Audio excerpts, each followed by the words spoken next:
नमस्कार दोस्तों, क्या आपने कभी बरमुडा ट्रायंगल का नाम सुना है? एक ऐसी जगह जिसे डेविल्स ट्रायंगल भी कहा जाता है। यहाँ से जहाज और हवाई जहाज रहस्यमयी तरीके से गायब हो जाते हैं। आज हम आपको ऐसी कुछ घटनाओं के बारे में बताएंगे जिनके बारे में सुन के आपके रोंगटे खड़े हो जाएंगे। 1888 में एलन ऑस्टिन नाम का जहाज न्यूयॉर्क से इंग्लैंड के लिए निकला। 2 से 3 हफ्ते की यात्रा के बाद इसके कैप्टन ग्रिफिन ने शॉर्टकट लेने का फैसला किया। ये शॉर्टकट बरमुडा ट्रायंगल के पास से गुजरता था। जैसे ही इस क्षेत्र में पहुंचे, कैप्टन ने थोड़ी दूरी पर एक छोटा जहाज देखा। वह जहाज बिना कप्तान और बिना किसी नियंत्रण के इधर उधर भटक रहा था। कई बार संपर्क करने की कोशिश की गई, लेकिन कोई जवाब नहीं मिला। फिर कप्तान ने कुछ नाविकों को उस जहाज पर भेजा और जब वे वहां पहुंचे तो हैरान रह गए। वह जहाज बिल्कुल खाली था। सभी सामान, खाना पीना, नक्शे, सब कुछ सही सलामत, लेकिन इंसान का एक भी निशान नहीं। तय हुआ कि उस जहाज को भी अपने साथ लेकर न्यूयॉर्क चले जाएंगे, लेकिन रास्ते में जबरदस्त तूफान आया। तूफान थमने के बाद वो जहाज तो दिखाई दिया, मगर उसे लेकर जो लोग गए थे वो सब गायब हो गए थे। उस जहाज पर एक भी आदमी नहीं बचा था। आखिरकार एलन ऑस्टिन के लोग डरकर उसे जहाज को वहीं छोड़ देते हैं। 7 नवंबर 1872 को मैरी सेल्टस नामक जहाज न्यूयॉर्क से इटली के लिए निकला। इसमें कप्तान, उसकी पत्नी, बच्ची और क्रू मेंबर सवार थे। लेकिन 5 दिसंबर 1872 को यह जहाज पुर्तगाल के पास समुद्र में तैरता हुआ मिला। जहाज बिल्कुल सही सलामत था, यहाँ तक कि खाने की मेज पर भी खाना रखा हुआ था, लेकिन जहाज पर एक भी इंसान नहीं था। कप्तान, उसकी पत्नी, बच्ची और सारे नाविक बिना किसी सुराग के गायब हो गए। आज तक कोई नहीं जान पाया कि उन लोगों का क्या हुआ। 5 दिसंबर 1945 को 5 फाइटर प्लेन का एक ग्रुप फ्लाइट 19 नाम से फ्लोरिडा से उड़ा।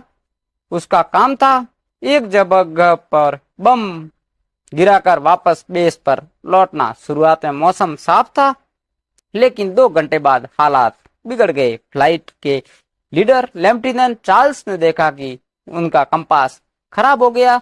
जब बाकी पायलटों से पूछा तो सबके कंपास खराब हो चुके थे। ग्राउंड कंट्रोल से भी उनका संपर्क टूट चुका था। कुछ समय बाद उनके संदेश मिले कि यहाँ 100 फीट की ऊंचाई पर कोई अजीब सी रोशनी दिखाई दे रही है। और इसके बाद वे सभी 5 विमान रहस्यमयी तरीके से गायब हो गए। उन्हें ढूंढने के लिए तुरंत एक रेस्क्यू प्लेन भेजा गया, लेकिन वह प्लेन भी गायब हो गया। आज तक फ्लाइट 19 के उन पायलटों का कोई सुराग नहीं मिला है। इतिहास के मशहूर नाविक क्रिस्टोफर कोलंबस ने भी 1992 में अपनी डायरी में बरमुडा ट्रायंगल का जिक्र किया। उन्होंने लिखा कि उनके कंपास ने अचानक काम करना बंद कर दिया। साथ ही उन्हें आसमान से गिरती हुई अजीब रोशनी दिखाई दी जो मोमबत्ती की तरह चमक रही थी। बरमुडा ट्रायंगल से सुरक्षित लौटने वाले गिने चुने लोगों में से एक है ब्रूस गैर्नन। वो बहामास से फ्लोरिडा अपने प्लेन में जा रहे थे। सामान्य समय लगता है 1.5 घंटा, लेकिन उन्होंने देखा कि उनका प्लेन केवल 45 मिनट में ही फ्लोरिडा पहुंच गया। यह असंभव था क्योंकि उनके प्लेन की अधिकतम स्पीड 180 मील प्रति घंटा थी। तेल भी सामान्य था, मौसम भी साफ था, लेकिन समय आधा हो गया। उन्होंने इस अनुभव पर किताब भी लिखी और बताया कि कैसे उन्हें लगा कि जैसे वे किसी टाइम टनल से गुजर रहे हो। बरमुडा ट्रायंगल की इन कहानियों ने दुनिया भर में लोगों को आकर्षित किया, लेकिन विशेषज्ञ कहते हैं कि इसके पीछे कोई अलौकिक शक्ति नहीं है, बल्कि समुद्री तूफान, मानवीय त्रुटियां, तकनीकी खराबी और प्राकृतिक गैसों जैसी वजह हो सकती है। असलियत क्या है, यह आज भी रहस्य बना हुआ है। लेकिन इतना तय है, बरमुडा ट्रायंगल दुनिया के सबसे व्यस्त शिपिंग और एयर ट्रैफिक जोन में से एक है और हजारों जहाज विमान बिना किसी परेशानी के यहाँ से गुजरते हैं। दोस्तों, बरमुडा ट्रायंगल की कहानी हमें रोमांच और रहस्य से भर देती है। आपका क्या मानना है? ये गायब होने की घटनाएं अलौकिक शक्ति की वजह से हुई या इनके पीछे कोई वैज्ञानिक कारण है? अपनी राय हमें कमेंट सेक्शन में जरूर बताएं।